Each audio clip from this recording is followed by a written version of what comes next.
Olá, hoje no Power Minds Connect eu vou conversar com a minha amiga Ellen Jacinto, que é produtora rural, dona de metade da América Latina, ou quase isso, ligada à Fazenda Continental, foi criadora e presidente do Forbes Agro, Forbes Mulher Agro, e foi lá que a gente se conheceu, né?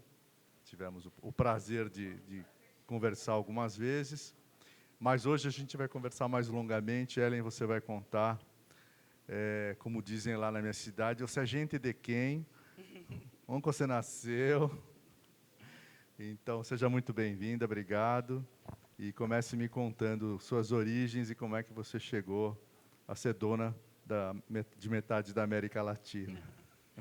Ah, você está exagerando, hein, José Vicente? Primeiro, eu quero agradecer o convite para estar aqui hoje, do Zé Vicente, o Marcelo e o Herbert. Estou muito feliz de estar aqui no Power Minds e agradecer a oportunidade. Que bacana estar aqui com vocês hoje para a gente trocar, para aprender com vocês. Então, estou muito animada para essa conversa. Legal, então me conte, onde que você nasceu, como é que era a tua família, vamos começar com as suas origens. Eu sou do Paraná. Eu nasci no Paraná e cresci no oeste do estado de São Paulo, em Presidente Prudente. É uma cidade bem... Quente, quente. Quente, e é uma cidade bastante rural. Então, eu falo que quem é do interior sempre tem um pezinho ali no rural, né? A minha família não é do agro. E quando você fala isso de como que foi a sua ida para o agro, né? Eu me tornei do agro. Eu era urbana e acabei me entrando no agro através do amor. Eu conheci um produtor rural muito visionário, que é meu marido hoje ainda. A gente está juntos há 25 anos, 26. E foi uma trajetória diferente, porque eu era urbana, engenheira, enfim. E quando a gente se casou, ele me propôs, vamos morar na fazenda? E eu assustei, falei, como assim morar na fazenda? Eu nunca morei na fazenda. E a gente se mudou lá para ficar 1 ano, moramos 15 anos, criamos nossos 2 filhos lá. Então, foi uma jornada muito diferente para mim, e eu acabei me apaixonando. E sempre fui muito curiosa, fui estudando, e foi esse meu começo no agro. Essa fazenda aí, ela é exatamente onde que ela ficava? Fazenda Continental é em Barretos, no interior de São Paulo. Já era Continental quando você casou? Isso, faz muitos anos. Tá. E o forte dela é o quê? O que vocês produziam e produzem lá? Nós produzimos de tudo um pouco. Produtor rural, a gente tem os ovos em várias cestas, porque uma hora uma coisa está boa, outra hora uma coisa está ruim, então a gente vai equilibrando, né? A gente produz arroz, feijão, milho, soja, sorgo, depende muito da época. Então, nós produzimos grãos, depois a gente coloca tem uma área, uma parte que fica parada durante 1 ano, então a gente tem uma cultura de cobertura, a gente chama, né? E a gente também tem cana, seringueira e gado. Então, é de tudo um pouco. Não, caramba, normalmente é um choque, né? Para uma pessoa urbana passar 15 anos numa fazenda. Você se saiu bem. Aliás, você se saiu tão bem que você se tornou porta-voz, né? Das mulheres do agro, né? Como é que foi esse entronamento seu? Entronamento é uma gentileza sua, mas, enfim, como eu estava te falando, eu sempre fui muito curiosa. Então, eu chegava nos eventos, um evento como esse nosso aqui, e eram poucas as mulheres, há 25 anos atrás, quando eu comecei a trabalhar. E não existia nada voltado para as mulheres, não existia uma programação. Então, assim, a programação para as mulheres era uma tarde no shopping. Era uma aula de maquiagem. E eu não queria uma tarde no shopping, eu não queria maquiagem. Eu queria ficar ali e aprender sobre selecionamento genético, sobre o plantio, a colheita, os insumos, enfim. Eu tinha a mesma curiosidade que todas as outras pessoas que estavam ali. Então, eu sempre fui atrás, fui fazendo curso em cima de curso. E o que eu fui vendo, José Vicente, era um agro que eu não via retratado em nenhum lugar. Entendeu? Eu fui me apaixonando pelo setor, eu fui conhecendo o setor e eu fui me apaixonando pelo setor. Eu falei, nossa, mas isso é tão diferente de tudo que a gente ouve falar. É tão desconectado de tudo, é muito desconectado assim do que a gente vê nas revistas, nos jornais, na novela. Né? Então, a realidade do produtor rural dentro da porteira é uma realidade moderna, sustentável, é uma realidade muito apaixonante de produzir fibras, alimento, energia, e ainda preservar, e ainda pensar na renda das pessoas, enfim. E eu fui me apaixonando muito pelo setor. Então, fui fazendo curso atrás de curso, e foram surgindo oportunidades. Eu falo, quando a gente também se abre, as oportunidades vão surgindo. Então, eu fui convidada para fazer parte de alguns grupos de mulheres, e vou falar os nomes aqui, chama GPB Rosa, é um grupo Pecuária Brasil Rosa. Então, são produtoras rurais mulheres que elas tomam conta da fazenda delas. Então, é uma situação interessante, porque muitas vezes a mulher vem para o agro pela dor, porque ela perdeu um pai, porque ela perdeu um marido, porque ela perdeu um irmão, então ela acaba chegando no agro sem preparo nenhum. Então, esses grupos acolhem muitas mulheres, sabe? Então, eu fui convidada para fazer parte desse grupo, fui convidada para fazer parte de um outro grupo, chama NFA, Núcleo Feminino do Agronegócio. E nesses grupos, as discussões são sobre gestão, elas são sobre muitas coisas assim que não é do público feminino.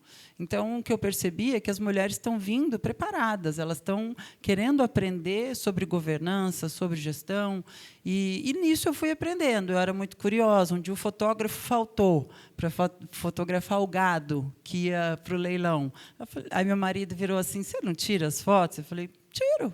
Aí fui lá tirar, só que eram 35 animais, aí você tira de 35 animais. Aí, para poder tirar a foto mais certinho, eu fui fazer um curso de juíza de morfologia na BCZ. Então, eu fui lá para entender da morfologia do gado. Então, fui ficando... Eu sou curiosa. Eu fui me informando, e as coisas foram surgindo, os convites foram aparecendo, eu fui diretora de uma dessas associações, e aí a coisa vai acontecendo. Você tem filho, né? Eu tenho 2 filhos, 2 meninos. E eles estão já envolvidos com... Então, na nossa empresa, nós temos uma política de... Nós, hoje em dia, já temos regras para a pessoa vir trabalhar ou não. Então, eles têm que fazer uma faculdade, eles têm que ter trabalhado fora, porque é importante isso para a formação da pessoa. E ele não é obrigado a vir, né? Eles são sócios. Então, isso que está começando agora, essa governança dentro do agro. As pessoas entenderem que, primeiro, não é cabide de emprego, porque não cabe todo mundo.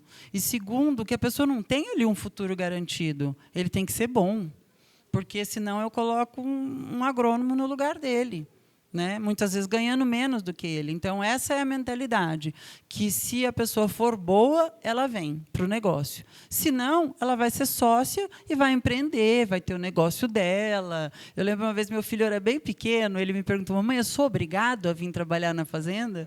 Eu falei, de jeito nenhum, você só vai poder vir se você for bem bom. Senão, você não vem, não. Viu? Você vai se preparar. E qual a idade dele hoje? Hoje ele tem 24. E ele está... Ele trabalha num banco internacional com crédito agro. Aí, tá vendo? Não tirou o pezinho do agro. Né? Ele até tirou. Ele foi estudar fora, ele teve várias experiências, justamente para expandir os horizontes, para criar repertório. Que eu falo que é muito importante para a gente, esse negócio de...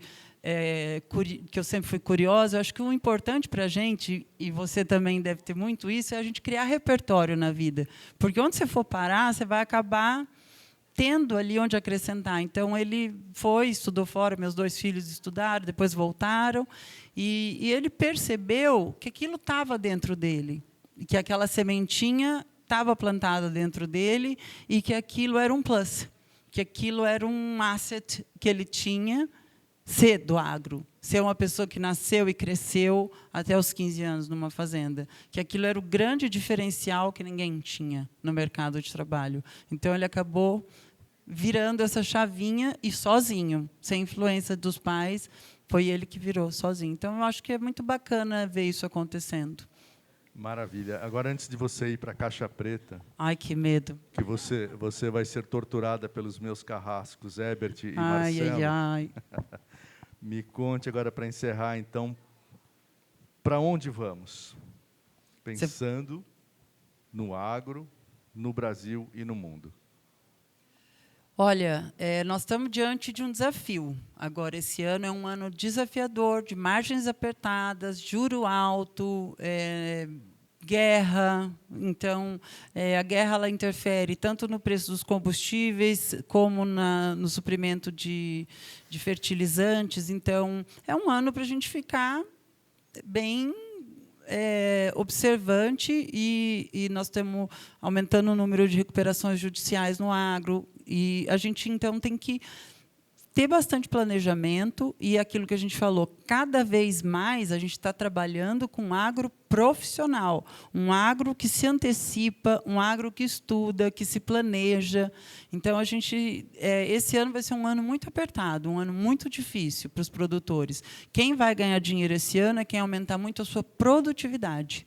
Então, a gente está trabalhando muito em aumentar a produtividade e contar com o tempo, porque é uma indústria a céu aberto. Então, eu falo que o produtor rural é um grande otimista sempre, porque a gente conta ali que vai dar tudo certo, mas, ao mesmo tempo, a gente investe em pivô, a gente investe nesses sensores que você falou, que mede a umidade do solo. O agro faz a lição de casa para dar tudo certo.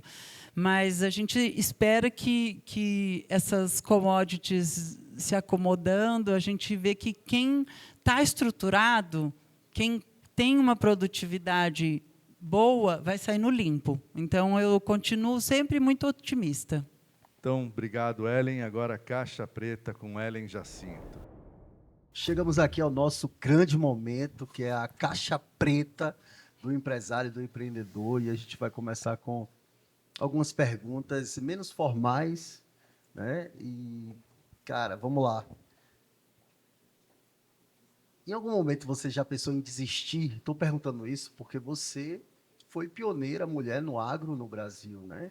E você, em vários momentos, deve ter se encontrado ali no meio de tantos homens e pode ter se perguntado, por que eu estou fazendo aqui? Olha, Marcelo, para te falar a verdade, eu sempre tive muita sorte de não ter enfrentado nenhuma situação por ser a única mulher. Eu nunca enfrentei nenhuma situação ruim. E também, se eu enfrentasse, eu não pego aquilo para mim. Aí é problema da pessoa, não é problema meu. Eu tenho uma mentalidade muito positiva nesse sentido. Então, eu não levo para mim essa coisa de, é porque eu sou mulher. Não estou nem aí. É problema da pessoa, não é problema meu. E, agora, pensar em desistir, não. Mas eu já tirei o pé um pouco. Eu tinha um ritmo muito acelerado. Eu era daquelas assim animadas para todos os projetos. E, hoje, eu foquei mais naquilo que eu sinto que tem um impacto positivo. Então, hoje, eu estou mais seletiva. Eu estou aprendendo a dizer não. Então, eu estou um pouquinho mais seletiva, porque eu percebi que eu não consigo abraçar o mundo, que eu não dou conta de tudo, que eu estava ficando meio drenada de energia. Ellen, a gente estava conversando aqui dos bastidores e você falou para a gente o quanto você é disruptiva, principalmente na área empresarial. E aí eu queria saber, na área pessoal e na área empresarial, o que você mais se orgulha de ter feito ou de estar realizando? Diz aí para a gente. Bom, na área pessoal, que eu mais me orgulho de ter criado 2 homens corretos, honestos, trabalhadores, que são meus filhos, que estão virando adultos agora e estão bem encaminhados, assim. Então, isso é um grande orgulho para qualquer pai. Não sei se vocês são pais, mas, enfim, para qualquer pai, ver seu filho se tornar gente grande e um ser humano agradável, correto, educado, honesto, trabalhador. Então, na área pessoal, é uma estrutura importante para mim. E, na área profissional, nossa, tive tantos desafios bons. E, então, formar esse grupo de 50 mulheres do agro foi um excelente desafio, porque traz uma representatividade para o setor. E onde a gente chega, a gente tem amigas, enfim, foi um grande desafio formar esse grupo. E hoje, o meu maior desafio está sendo implementar o sistema Toyota de produção dentro do agro.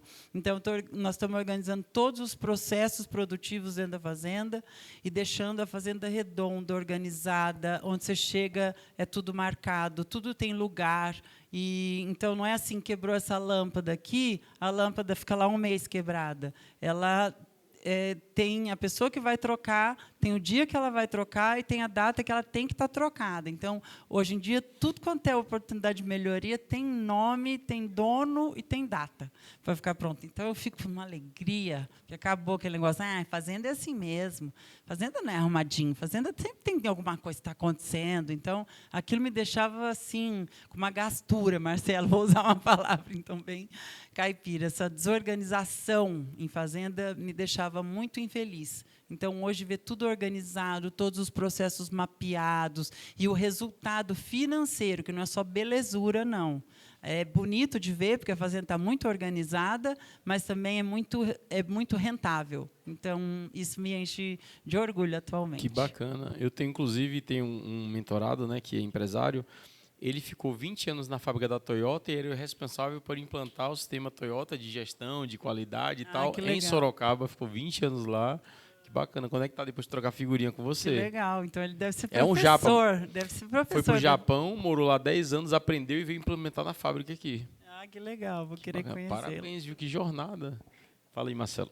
Cara, eu acho que para a gente finalizar, eu queria que você abrisse o seu coração, olhasse para essa câmera aqui e mandasse o seu recado para esses novos empreendedores, para quem está empreendendo e passa pelos percalços do dia a dia. E, como você falou, Dé, existe um gap aí na tua vida em função de uma outra atividade que você realizou e que depois você voltou, e hoje você é uma grande diretora, bem-sucedida, de uma grande fazenda, é uma das pessoas que move o agronegócio no Brasil. Qual o recado que você dá para essa galera? Mas antes disso, eu preciso tirar uma dúvida. Vamos lá. O que te fez ter tanta resiliência? Da onde vem essa resiliência de você ter recomeçado, né? De, não, agora eu vou virar empresária e ter se destacado? Porque eu acho que você passou por muitas barreiras, muitos obstáculos, né? E cada crescimento foi um degrau. Então, nessa mensagem que você vai dar para as pessoas aqui que estão nos assistindo, né? São mais de 11 milhões de telespectadores. Então, da onde veio essa força e que mensagem você pode dar conforme o Marcelo pediu? Nossa, olha, a verdade é que eu sinto que existem várias carreiras dentro da carreira. A gente se forma numa coisa e tem gente que tem uma carreira estruturada, assim, ela sabe exatamente onde ela vai chegar. A minha não foi assim, a minha veio Zeca Pagodinho, deixa a vida me levar, a vida leva eu. Então, foi acontecendo e eu fui me preparando, eu fui estudando, eu estava pronta. E, principalmente, assim, eu não fui pensando, eu vou fazer isso porque eu quero chegar lá, não. Sabe o que eu percebo? Que, muitas vezes, a gente fazer sem pensar que você vai receber nada em troca, o mundo te manda de volta coisa boa. Então, eu fiz muita coisa sem nada. Eu fiz por fazer, para ajudar, para empurrar, para apresentar aqui, para dar certo lá para outra pessoa. Nossa, olha, Herbert, pensei num projeto para você que vai ser muito legal com o Marcelo. Blá. Isso, eu sinto assim que a gente... eu tive muitas pessoas boas na minha vida, que me abriram portas. Meu marido sempre foi uma pessoa que me apoiou demais, porque a mulher tem aquela síndrome de impostora, de falar, não vou dar conta, não vou. Né? Quando eu fui convidada para ser colunista da Forbes, o CEO da Forbes me convidou uma vez, eu falei, não, muito obrigada. Ele me convidou 2 vezes, me convidou 3 vezes, porque eu não tinha coragem. Eu sou uma produtora rural, como que eu ia virar colunista de agronegócio de uma revista de negócio tão importante? Mas eu senti que era uma oportunidade de eu comunicar meu setor numa revista relevante. Então, eu sinto isso, é de se cercar de pessoas boas, ter pessoas que te empurram, que te apoiam, e não pessoas que te solapam. Porque também tem gente que só solapa a gente. Sai fora, gente, dessas pessoas que solapam a gente, entendeu? Cercar de pessoas boas e também ser uma pessoa assim também com os outros, porque eu vejo assim que conforme você vai abrindo porta para os outros, as portas lá na frente para você se abrem maneiras que você nem pensou. E você falou sobre resiliência, é não ter dó da carcaça. Eu te falo sinceramente, nossa, tem dia que eu trabalho tanto, gente, que eu chego a hora que eu deito caveirão na cama, assim, ó, você fala, nossa senhora, mas hoje eu estou cansada, porque você viaja. Cavalguei o dia todo. Nossa senhora, eu acho que tem uma ilusão, assim, de que, trabalhar isso, aí tem hora de descanso. Desculpa, gente, não vem, não cai do céu. É a gente entender que o esforço, ele vem com o trabalho. Aliás, a recompensa vem com o trabalho. Né? Então, assim, não é só flores, tem muito perrengue. Tem dia que é assim, é poeira do pé na cabeça. Hoje eu estou vestida de mocinha aqui, gente. Não, eu sou mulher de botina. O trem é um poeirão, sabe? Então, acho que a gente, essa resiliência, eu acho que é gostar do desafio. Eu gosto de desafio, eu acho legal. Não, vamos fazer tal coisa? Uau, que massa, tal, entendeu? E ter pessoas boas à sua volta, pessoas que te dão energia. Então, acho que ajuda bastante. Pois é, pessoal. Esse é o Power Minds Connects, né? O movimento que conecta as maiores mentes do Brasil, dos maiores empresários e maiores CEOs, para que a gente possa compartilhar, inspirar cada um de vocês com histórias sensacionais, né? Com a caixa preta, como você viu, dessa mulher empreendedora que vem fazendo a diferença no Brasil. Você sabe que para participar dos nossos eventos, nossas imersões, de nossas confrarias é inteiramente grátis. A gente faz isso para poder compartilhar e ajudar. Você que está nos assistindo agora, se inscreva, você não paga nada. E o nosso intuito é esse, né, Marcelo? É ajudar todo mundo que precisa. Com certeza. Desde o pequeno empresário que está começando, pequeno empreendedor, o grande empresário, né? Conectando ele a outros empresários para que ele possa fazer ainda mais negócios.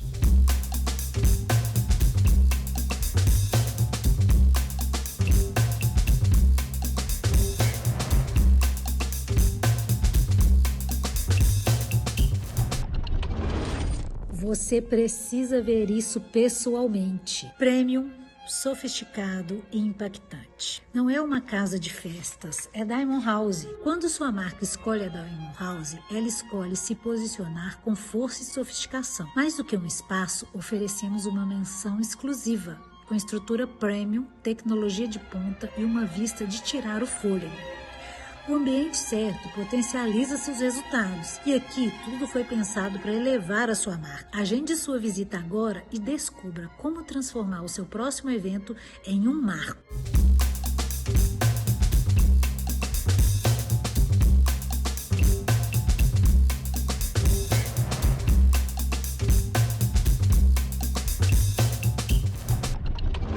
Estou aqui no meu local de trabalho, onde todos os dias nessa sala, na mesa de reunião, nós conversamos sobre a nossa produção, realizamos os nossos planejamentos, checamos o resultado do dia anterior, corrigimos, né, o que precisa ser corrigido, fazemos os nossos feedbacks com os nossos gestores, que são gerentes, supervisores, encarregados e líderes. E eu sempre comento com eles o seguinte, que nós devemos sempre trabalhar, independente do segmento, independente do tamanho da empresa, com aquele sentimento de dono, né, que a gente precisa passar para as pessoas que nós cuidamos da fábrica, do nosso processo, como se fosse nosso. Com isso a gente consegue realizar as tarefas com muito mais assertividade, com muito mais dedicação, né? Porque você cuidando como se fosse seu, você vai ter um olhar diferente. E principalmente cuidar das pessoas, né? Passar confiança, passar liberdade para que ele também possa expressar as suas opiniões, o que você vê de oportunidades para melhorar. Porque a gestão, ela não é dona de toda a sabedoria, né? Ela não é 100% correta, ela também falha. Então é importante ela ouvir o colaborador, né? Dar oportunidade para que eles tragam para a gente sugestões e também os feedbacks dele de como que nós estamos realizando a nossa gestão, se está ok, o que precisa melhorar. Então Então a gente tem que estar aberto, praticar a escutativa, para que a gente possa dar essa oportunidade para que as pessoas realizem o trabalho deles da melhor maneira possível. Mesmo nas dificuldades, quando não atingir alguma meta, por que eu não atingi essa meta?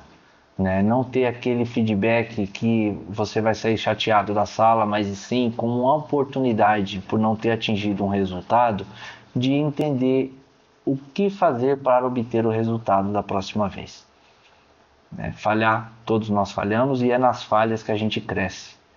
Então é o que eu passo sempre para eles, assim, se preparem, busquem os motivos, o porquê que nós não atingimos determinado resultado e o que vamos fazer para buscar esse resultado, que com certeza na próxima reunião, no próximo dia, os resultados serão totalmente diferentes. E a gente precisa passar para os colaboradores que a gente precisa sempre estar buscando estar preparado para quando tiver oportunidades que muitas vezes não tem como prometer um nível, alterar um cargo, mas qual que é o próximo nível que você pode chegar dentro da organização onde você está? O que você está buscando?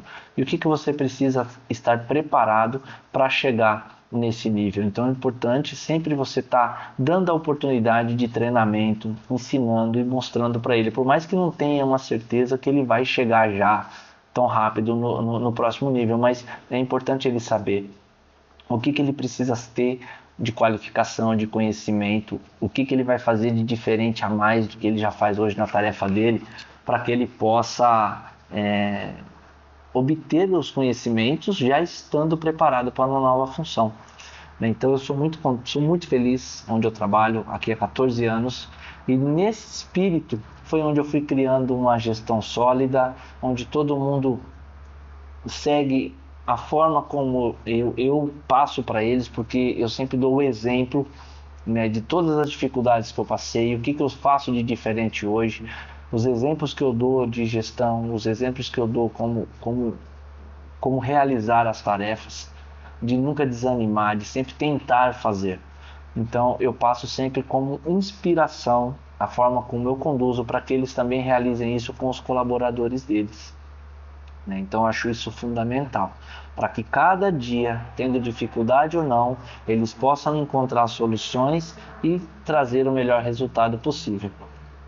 E também hoje é um prazer enorme fazer parte do Power Minds Connects, onde nós podemos conectar com muitas mentes importantes, com pessoas sábias de prosperidade que já tiveram muitas dificuldades, porém chegaram a ter grandes resultados. E essas pessoas, a gente se torna um time muito forte, muito sólido, porque cada um de nós tem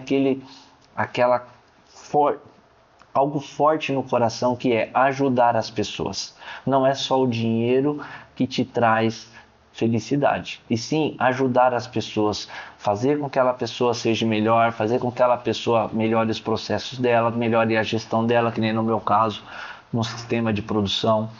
Então, você estando melhorando as pessoas, os frutos eles virão. E eu acho fundamental isso. As confrarias que nós estamos participando é espetacular. Pessoas com dedicação, pessoas que já passaram por muitas dificuldades e hoje são grandes empresários. Então é um prazer enorme estar participando, ser um dos sócios fundadores do Power Minds Connects. Para mim está sendo um orgulho, e vamos fazer esse negócio crescer cada vez mais, ajudando cada vez mais as pessoas. Então esse foi um pouquinho da minha história, mais uma vez estou há 14 anos na empresa, que eu trabalho hoje como diretor industrial. Comecei no chão de fábrica, supervisor, gerente, e hoje estou como diretor. Então isso é muito gratificante para mim, e espero poder continuar a ajudar muitas e muitas pessoas e fazer com que cada vez mais o meu time também cresça junto comigo.